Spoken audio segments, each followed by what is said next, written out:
Welcome to the Workplace Podcast. We've got an incredible guest today, and I'm really excited for the insights and ideas they'll be sharing. There are so many practical learnings from the conversation that will make a difference to you, your team, or organization. If your organization is interested in a workshop on this topic of the podcast, feel free to get in touch via our website, yellowwood.ie. If you want to support our podcast, and you'll find a link to our Patreon in the podcast description. Thanks in advance for listening and your support. Now, let's take a different path to success. Welcome to the Workplace Podcast. Our topic today is collective intelligence. And joining me today to discuss his book, The Collective Edge, Unlocking the Secret Power of Groups, is Colin Fisher. Since his days as a professional jazz trumpet player, Dr. Colin Fisher has been fascinated by group dynamics, and as Associate Professor of Organisation and Innovation at University College London's School of Management, Colin's research has uncovered the hidden processes of helping groups and teams in situations requiring creativity, improvisation, and complex decision-making. He has written about group dynamics for both popular science and management audiences, and his work has been profiled in prominent media outlets such as BBC, Forbes, NPR, and The Times. Originally from Redmond, Washington, he now lives in North London with his wife and two children. Colin, welcome to the Workplace Podcast. Thanks so much for having me, William. I'm happy to be here.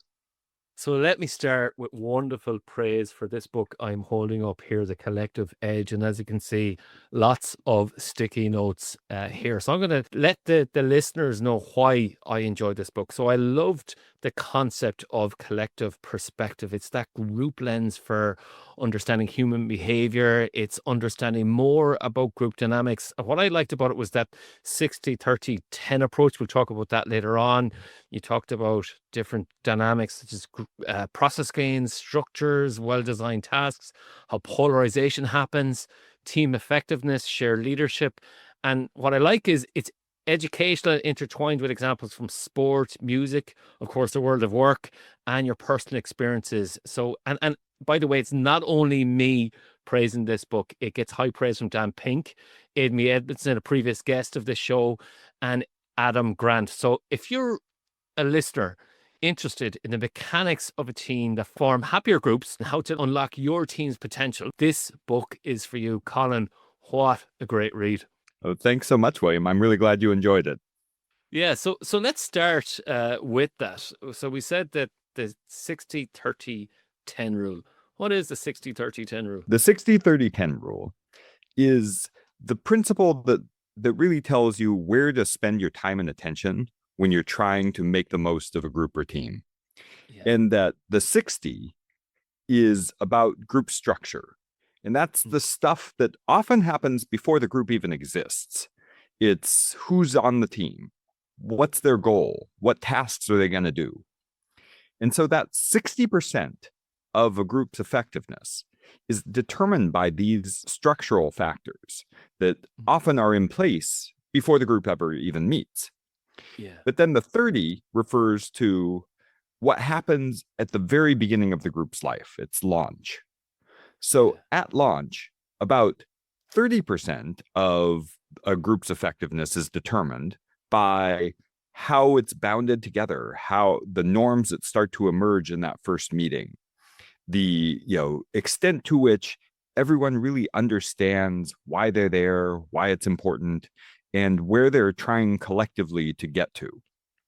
And then the 10% is about the kind of coaching that goes on during the team's life. So the kind of little interventions that help people stay on task, stay motivated, to maybe learn a little bit, get some feedback or help from their teammates. And so that's the 60-30-10 rule, which came out of the research that my mentors, Richard Hackman and Ruth Wagaman, had done. And then we kind of expanded this, and I try to really, give people the sense of this in the book, because what I found when I'm working with teams and organizations and with leaders is that the way we spend our time is actually almost the reverse of this. So that 60% of what's going to happen to a group is determined before it ever meets. that suggests that we should be paying a whole lot of attention to how we design these teams and how we put them together. And the fact that only about 10% of team performance is shaped by the kind of online monitoring and coaching of the team suggests Yeah. that that should be the kind of the least of our worries. And yet, most leaders, especially those with struggling teams, spend more like, 70, 80, 90% of their time on this coaching part that can only make Yeah. about 10% of difference. So I think that it's a great rule of thumb if you're trying to kind of really change how you think about how you're going to help your teams and where you can make the most difference. So just on that, people might have questions then. How do I know if I'm in a real team? Yeah. I mean, if you have to ask, you probably aren't. Real teams are small, interdependent groups that are there for a collective purpose. Yeah. And so by small, I really mean a group of usually about 3 to 7. And so if you're saying team and you mean 20 people, you mean your whole work unit. Yeah. That's not really a real team, because it's really difficult to actually work as interdependently as these smaller groups would when you're in these larger groups, that you just Yeah. can't keep track of who knows what, who knows who, and coordinate, or even have a meeting where everybody contributes if you're in these larger groups. Um, and so the other piece that I think often gets overlooked is, do you if you asked every single member of the team who's on the team, would they all give the same answer? And if you're not quite sure if that would happen, you're probably not on a real team. That real teams are what we call bounded, meaning Mm. they really understand what their boundaries are. They understand who they're supposed to be collaborating with. Now, that can be flexible, that we can have, kind of teams where there's a core team and a peripheral team, or we can have, the way like a lot of emergency rooms Yeah. work, where there's very temporary teams, and they do what Amy Edmondson calls teaming, like where it's Yeah. more of a verb, and that we're kind of creating these boundaries temporarily. But you need to know who you're working with. And that for too many people, the sort of notion of who's on my team, who am I supposed to be working with right now, is vaguer than it should be. Yeah. And what I like about that, because I often get asked this question, how many people, should be in the team? What's the group size it should be? And you're referring there to 3 to 7 people. And I often think about it, well, how do you really get to know people if there's a group of 20? And I often have the analogy as a bit like, well, if you're all going for a meal together, you're probably going to go Mm. to talk to 3 to 7 people at the table. You're not going to talk to all 20. And then it's how they actually really get to know each other. Um, but also in a large group, and I like the concept that you made, you pointed out, was social loafing. Tell me about social loafing. Social loafing is our tendency to not try as hard as we can when we think there are other people who are doing the same task. And this is a really old finding in social psychology. In Yeah, fact, by some ways of thinking about it, it might be the very first experiment ever to be yeah, conducted in social psychology by he was an agricultural engineer named Maximilian Ringelmann, and he was trying to study what's the kind of best number of oxen to pull a cart. And yeah, so he would see, if we hook, 2 oxen together, what's their pulling power versus the pulling power of each ox. And he yeah, he quickly found that, when you have groups, you seem to lose some of that pulling power. yeah, And at first, he thought, oh, this is just down to coordination problems, that, yeah, when we kind of get in each other's way when we're both trying to pull on the same rope. But that later experiments found it's not just coordination. It's actually that we try less hard mm, when we think other people are doing the same task. And that yeah, this, has taken a lot of names over the years. And I think it's something we're all familiar with, that yeah, even ourselves, I even find this in my own work. When I think, oh, somebody else might do that, it makes me, maybe not entirely withdraw effort, but just pay a little less attention to it than I might if I really knew it was only my responsibility. And that actually happens subconsciously to all of us. So when we're in these teams and we think, oh, there's a bunch of people here doing the same thing, maybe this doesn't require my full effort, we try less hard even when we don't know we're trying less hard. Yeah. So this is a kind of phenomenon of social loafing. And that's part of what gives things like group projects a bad name. You know, a lot of people when they hear they have to work on a group project or they have to be in a committee, they think that sounds like, oh, this is not going to be a good time. I'm going to have to carry the weight of other people who aren't going to be trying their hardest.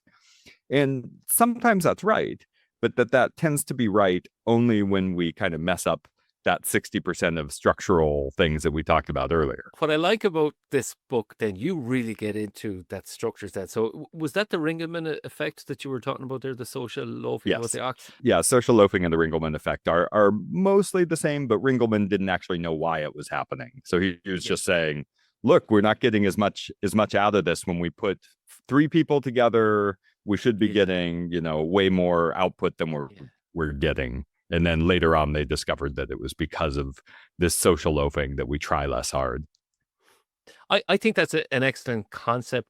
Again, some people will be completely focused on, okay, productivity and process and gains, and how do we get that? And what I like about this book, this is on page 27, there's an actual formula for this, right?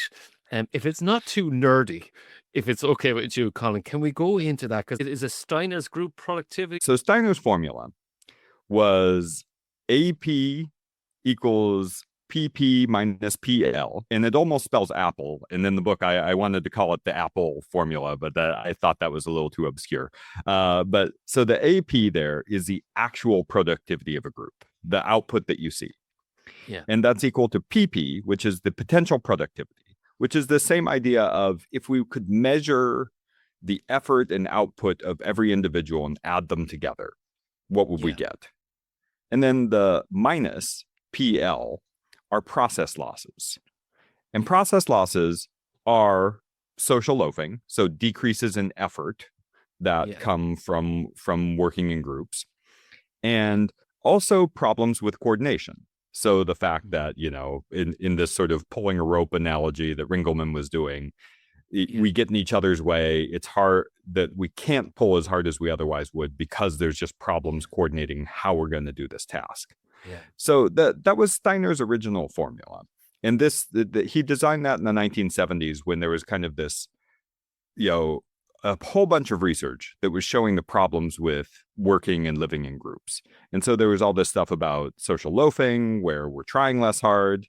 There was also the original research about groupthink, where we were seeing dysfunctional conformity pressure in groups, and that groups were making worse decisions than you would predict from the kind of knowledge and intelligence of its members. And so everyone was really down on group dynamics during that time. And that's why my mentor, Richard Hackman, noticed there's no process gains, that there's only potential productivity minus process losses. I think most people would think, sometimes when we're in a group, we try harder than we would if we were working alone. We don't try just less hard in groups. Sometimes it brings out something in us that we didn't know. Sometimes groups can actually, divide labor or figure out a strategy for coordinating where they're doing more than the members could on their own. And groups often are where we're learning new skills, where we're teaching each other stuff, where we're figuring out better ways to work, and that the group is sort of rising the level of individual talent and skills. And so, Hackman asked, well, where is this term for process gains? And back in the 70s, Steiner said, well, I'll put it in my formula when somebody proves they exist. And that's really what we've spent, the last 50 years or so doing, is finding out how and when these kind of mythical process gains, which make group more than the sum of its parts, when those are most likely to come out. And that's what I hope people take away from the book. But a lot of those things are in that 60%. They're in the structure of the group. They're in thinking through that stuff carefully.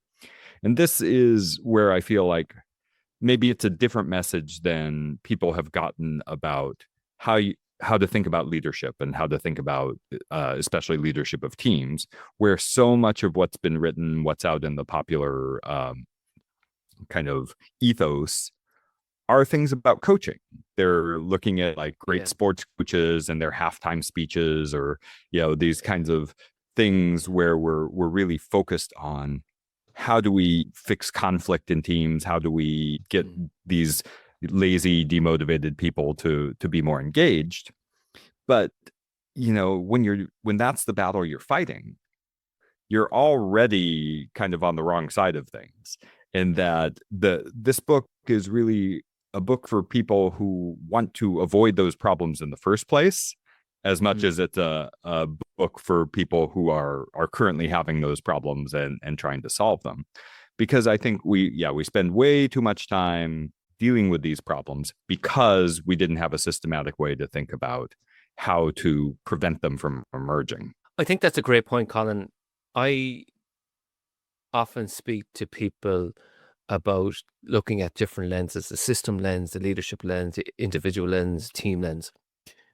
And what you've done here with this book is you've broken it down to, well, if you are going to focus on the system lens, this is the task clarity, or, these are the goals we're setting, or these are the transparency of the norms we're trying to achieve, and also how do we protect ourselves from the dark side of conformity. And what I like about the book, I'm a mediator as well. And often when we get to high performance teams, we talk about the difference between relationship conflict and task conflict.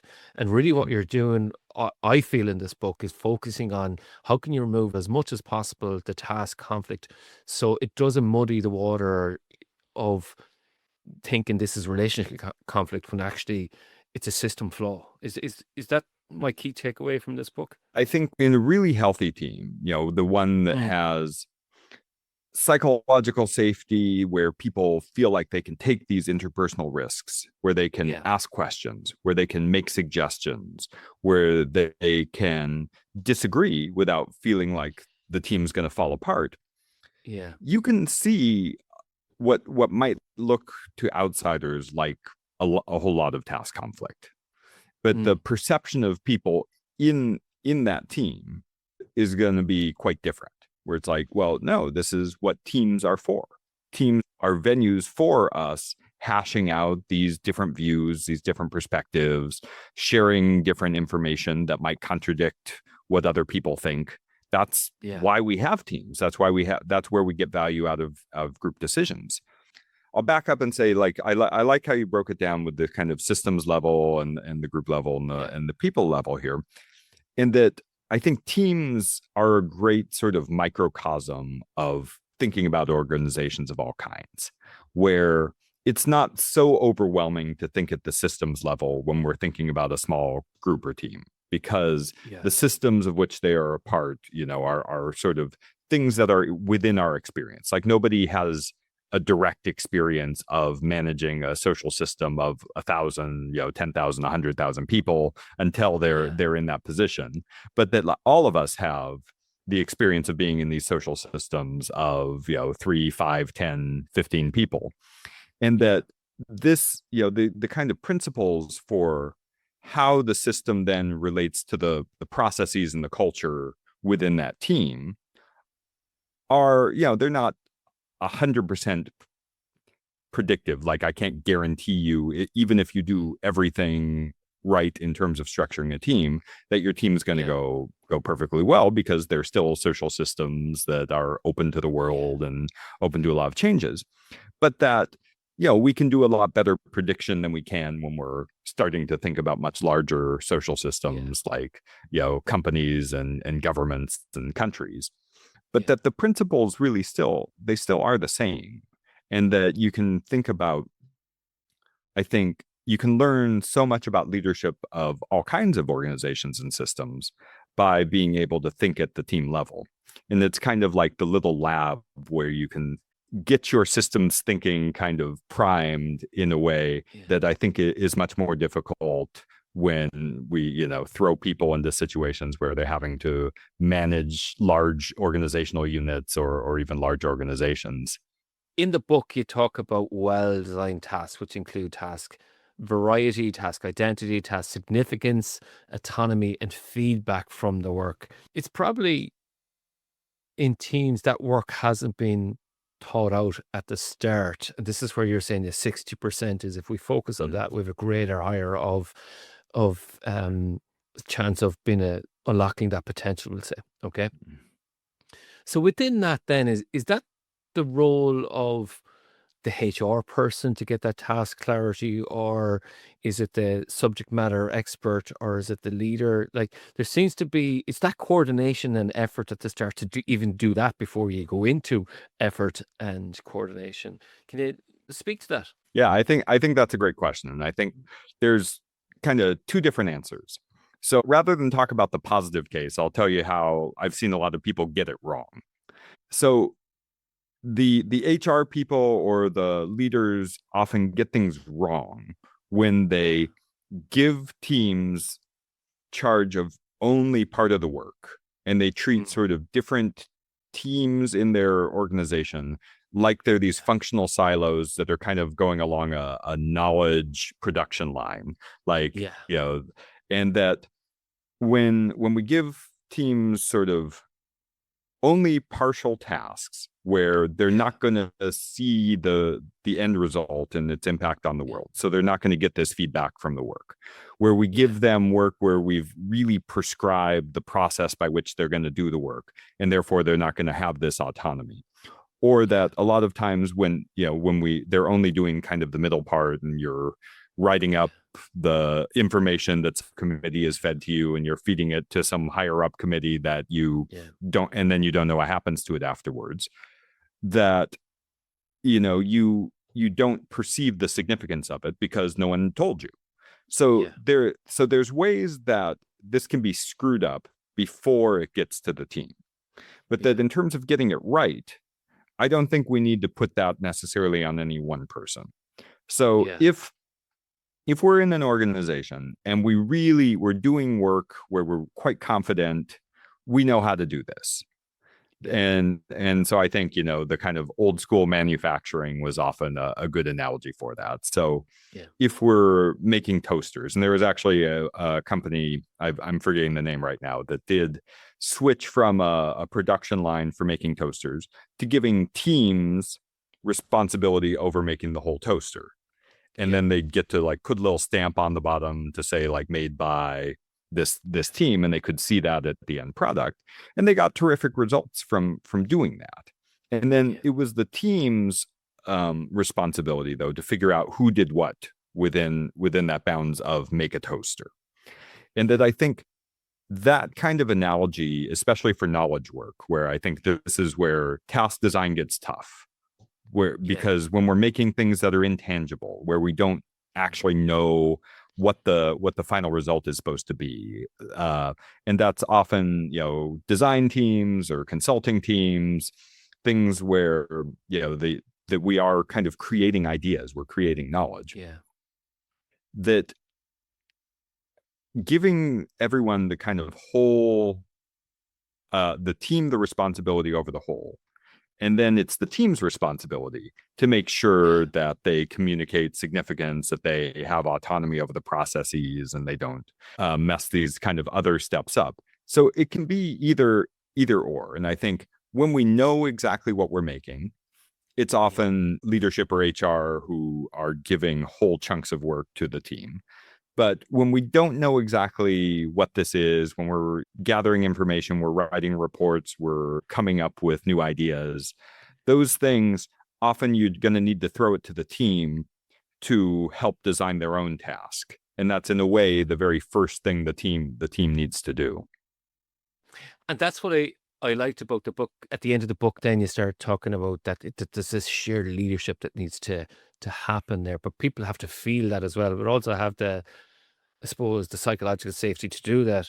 And then this is where you talk about norms. Now, I loved this, and you talked about social norms, that groups dance to a hidden beat. I have never heard that before.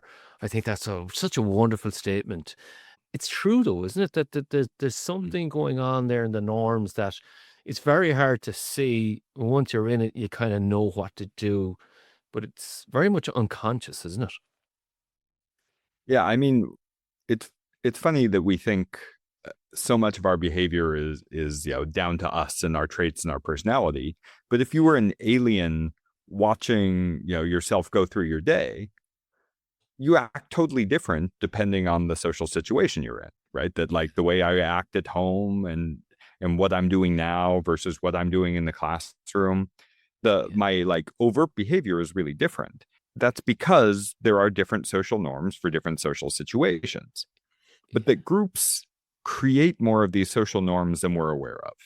And that, when you think about the different groups in your life, there's likely to be, especially with work teams, some where you're more quiet and withdrawn, or maybe the whole team feels like it's a perfunctory kind of going through the motions, others where everybody's laughing and telling jokes all the time. And that you'll see these kind of like even very surface level differences within the same organization, and that's really down to social norms. That yeah, and that the reason they're so different is that we our sort of prehistoric ancestors, one of their greatest fears was being ostracized from a group. And mm, so when we feel this kind of social rejection, that it's actually the same parts of our brain that feel yeah, physical pain, feel this kind of yeah, social pain of rejection. yeah, And that we're kind of programmed to be so afraid of it that mm, when we're in new social situations, this prehistoric part of our brain just is going like, I want to be accepted. yeah, I want to be accepted. I want to be accepted. yeah, And it looks around the room for how everyone else in the group is behaving. And it yeah, tries to, at least in part, mimic what other people are doing. And so but we're all doing that. that yeah, for in most groups, nobody is kind of managing this process proactively. And so just yeah, what kind of emerges in one group is sort of the randomness of what was happening in that first meeting, and the yeah, kind of what when we were all looking around for what's appropriate, whether we're all checking our phones yeah, before the meeting or whether we're going to like actually engage and make small talk, yeah, how much we're going to talk in these meetings and all these things.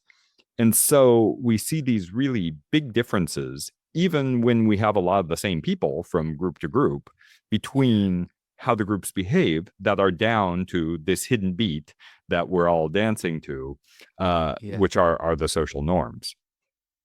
And there's a lovely sporting analogy. You talk about one of the Olympics with the US team, and was it people were out partying late at night, and was it Kobe Bryant that was Mm. getting up doing his exercise, and met a couple of team members coming in, and he was setting expectation. We don't party where we're here. Yeah. So the story, this was the 2008 US men's basketball Olympic team.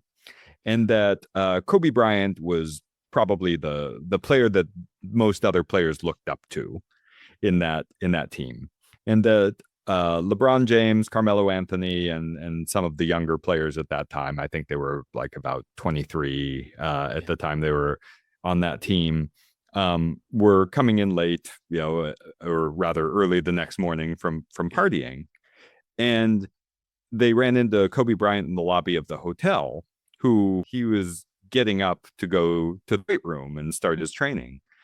And it wasn't that he even said to them, "Oh, you shouldn't be doing that." He yeah, just kind of gave them a look, and they could kind of hear the note of derision in how he yeah, was talking to them. And that was enough. That this mhm, kind of peer pressure, really does have a big effect on us. Our distaste for social disapproval runs yeah, so deep that even just somebody kind of having that note of derision in their voice, especially if it's someone we respect, that yeah, can really change people's behavior. And that the best teams become kind of labs for that. So there's all these great studies of, how multiple high performers come out of the same like small geographic area or even out of the yeah, same class. That, yeah, that there's like all these chess prodigies come out from one family, that all these yeah, astronauts came out of one yeah, single class at MIT. And that yeah, part of that is these norms that get started where we start to push each other to do things that we didn't know we could do when you put a bunch of people who are similarly minded and focused on the same goal together. And I like you mentioned that in the book then as well, that there's really healthy benefits and sometimes dark sides to competition, and then you go into co-opetition there, and that's where we're getting the best out of each other. So I'll definitely refer readers to that. That's great. What I really want to let our listeners know is why polarization happens. So we're talking about, conflict in teens, different things like that. Why does polarization happen?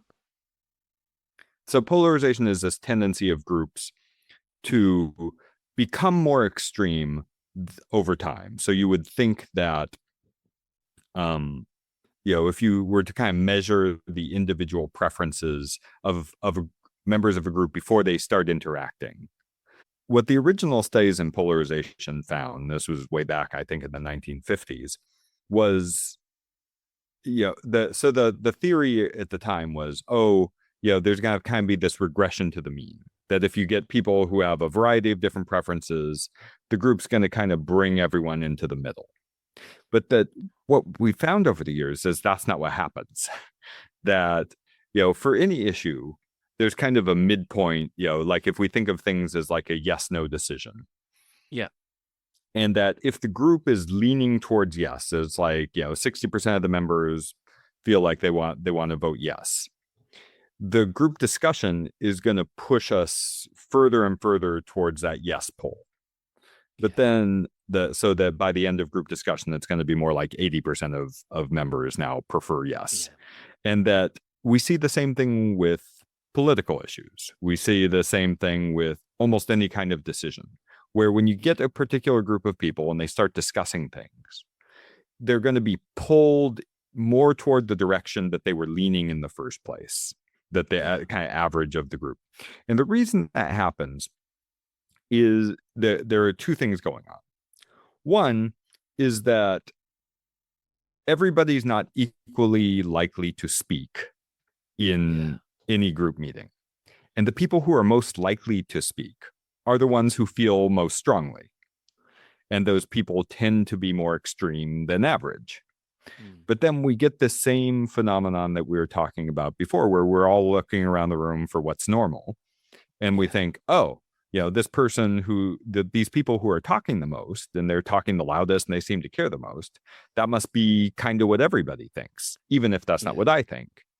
And then people sort of subconsciously or consciously move their opinion more towards the opinions that they're hearing the most. And that's just part of normal conformity pressure and conformity processes.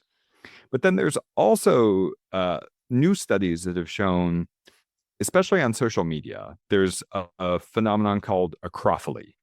And that's our tendency to love opinions that are slightly more extreme than our own. So acrophilia is a love of the extreme. And so the opinions that we pay the most attention to are directionally in the same direction as our own opinion. So if we're, especially political issues, if we're left leaning, we want something that's left leaning. If we're right leaning, we want something right leaning.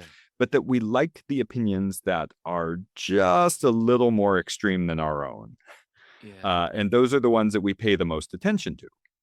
But then we get the same conformity process that goes on, where when we see that enough, we start to believe that's what everybody thinks.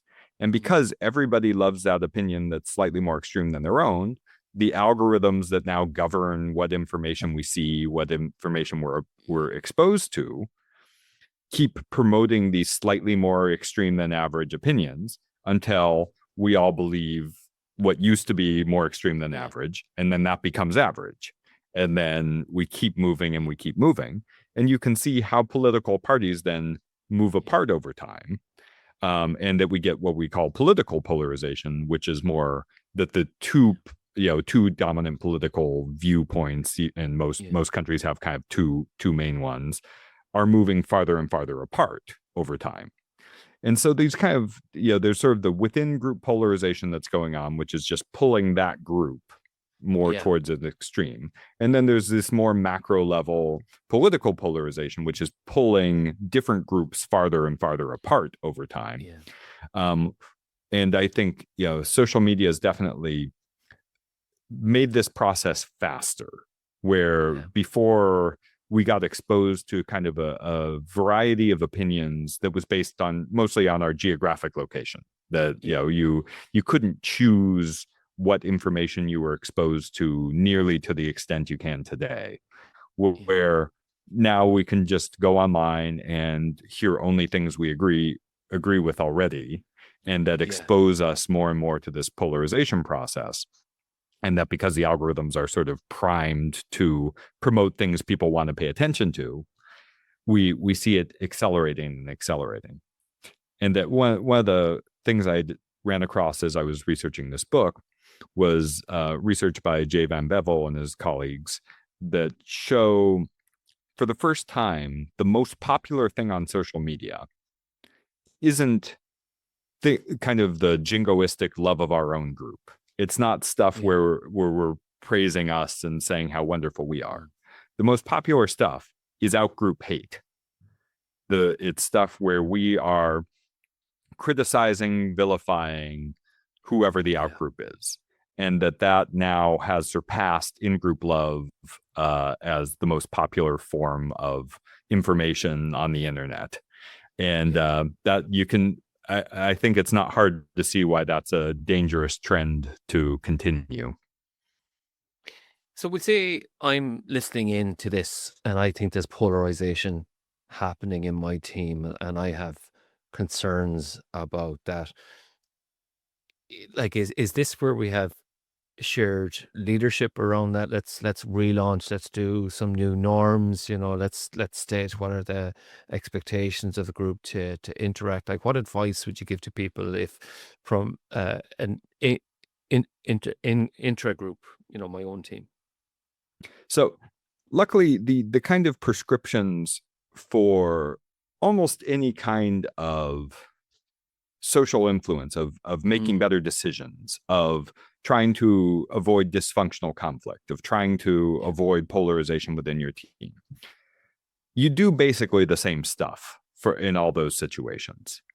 Now, most of them, like if you really are to the point where I'm observing polarization or I'm observing Yeah. dysfunctional conflict, this is a sign that there probably should have been some different decisions much earlier in the process, but that the kind of first port of call would be to call it out Yeah. and make something that for most people is invisible. And this is the Mm, power of this collective perspective, where we kind of treat group dynamics like they're these things we can't talk about, that they're yeah. just invisible wind that's blowing us around, Mm, and that we don't have any control over them.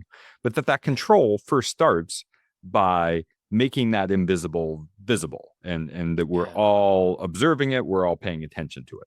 So if you're worried about that, I would simply say I am worried that we're not Yeah. considering other opinions in this team. It feels like we're just kind Yeah. of yes-anding each other into these Yeah. more and more extreme positions. Nobody's disagreeing. What do you think we can do about that? And then Yeah. we can have that discussion about what we can do. And the kind of what you can do now and preventing this in the first place, again, have very similar prescriptions. The first thing is that you are varying your information diet. So I love the kind of like simple health prescriptions of Michael Pollan, who's kind of studied the diet and plants and the relation between them.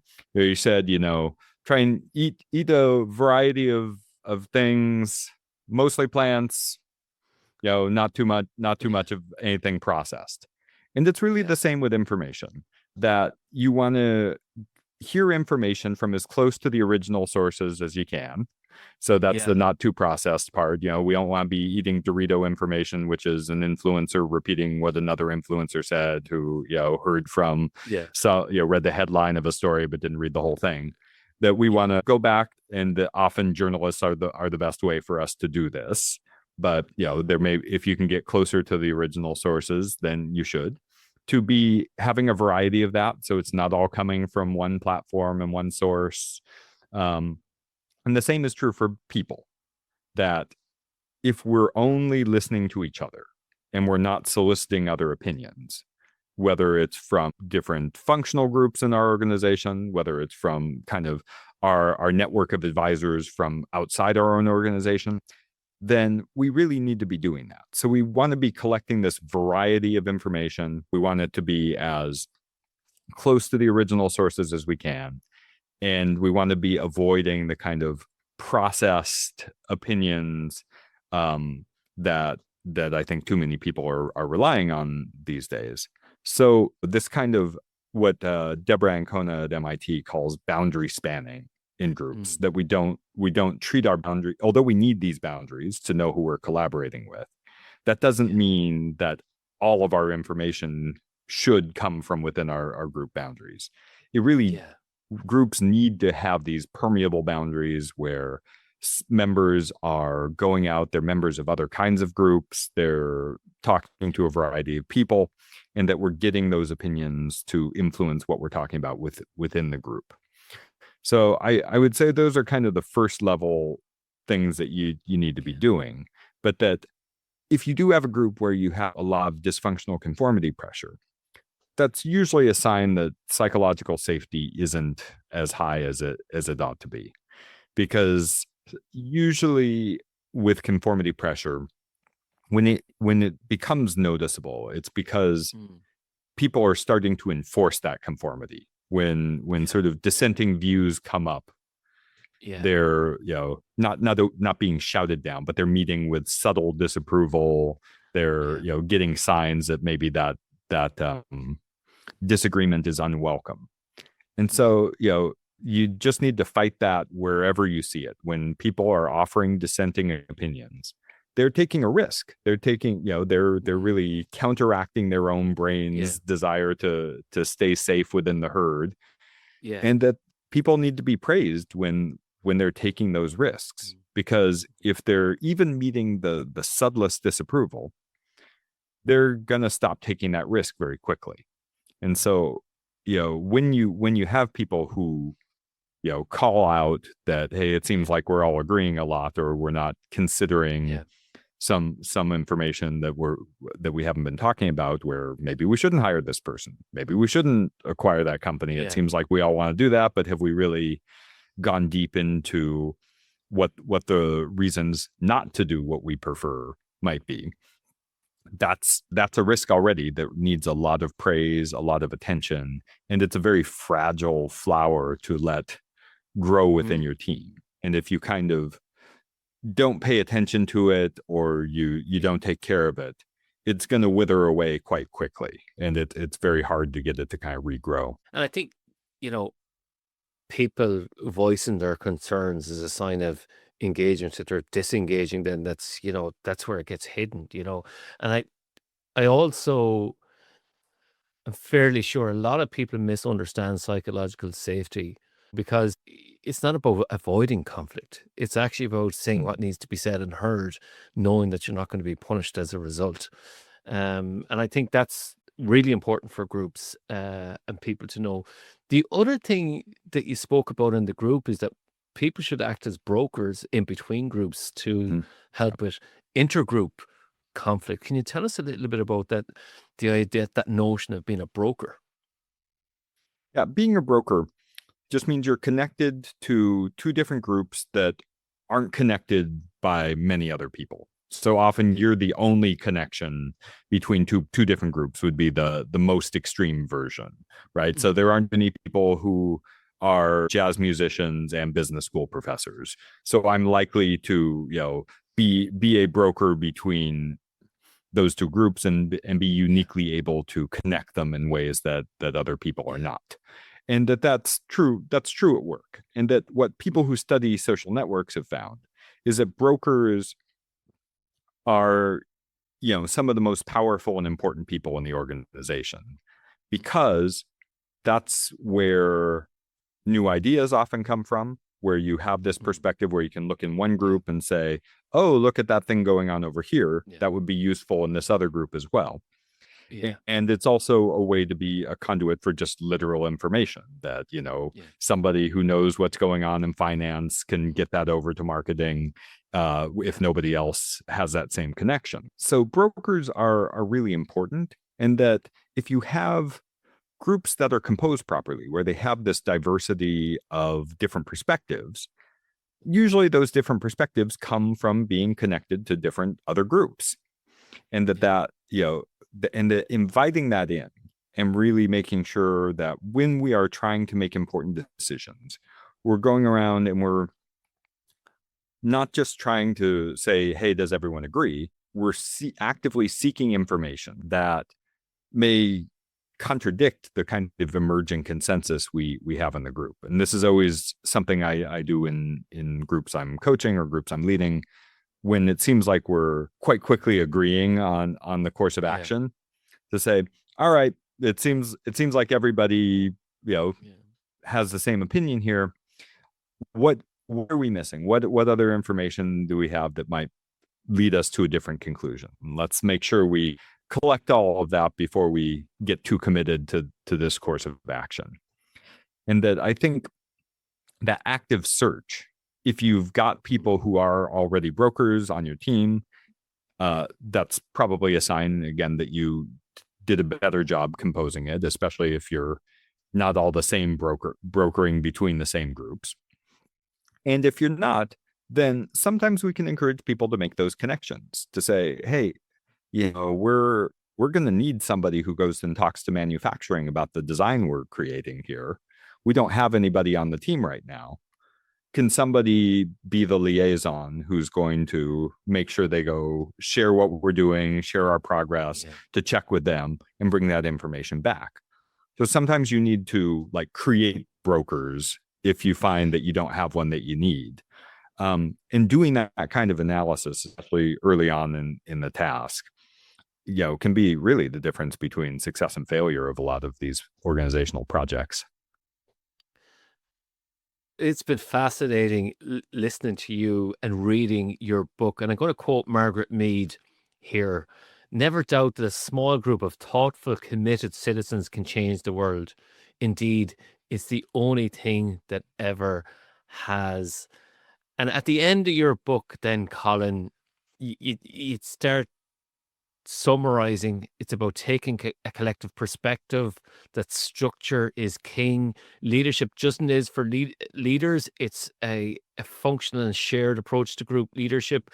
And the secret to groups is learning together. And just on that point, learning together. If people were to learn more about you and your book, how might they do so? Well, they can do it at colinmfisher.com. And that'll have, the ways to get the book wherever you are in the world. It'll have information about my newsletter and all the other wonderful things that I'm up to these days. Colin, I have done my best to improvise and weave in your book as much as possible to this podcast. You've been an excellent guest. Thank you very much for joining the Workplace Podcast.